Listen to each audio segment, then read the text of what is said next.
ଲକ୍ଷେ ରାଜାଙ୍କର ମହୁଡ଼ ମଣିଷେ ଖୋରଦାରା ଯେ ରାଜା ବରୁଣାଇ ତଳେ ତୋଳାଇ ନର ପାଳୁଥିଲେ ସୁଖେ ପ୍ରଜା। ଅଚାନକ କାହୁଁ ଫିରିଙ୍ଗି ଫୌଜ ଆସି କଲେ ଘୋର ରଣ। ହାରିଲେ ପାଇକେ କର୍ମ ବଳରୁ ବନ୍ଦୀ ହୋଇଲେ ରାଜନ। 80 କୋଶ ପୃଥି ଖୋରଦା ମୁକାମ ହେଲା ବିଦେଶୀଙ୍କୁ ଯୋଗ। ବୀରସୁତ ହୋଇ ଓଡ଼ିଆ ପାଇକେ କଲେ ଲାଞ୍ଛନା ଭୋଗ।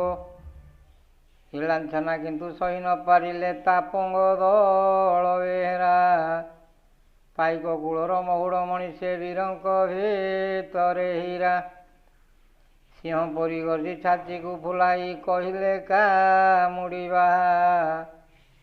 ଉଠ ଉଠ ଆରେ ପାଇକ ବାହିନୀ। ନୂଆ ଭିଡ଼ିଓ ଦେଖିବା ପାଇଁ ଆମକୁ ସବସ୍କ୍ରାଇବ୍ କରନ୍ତୁ।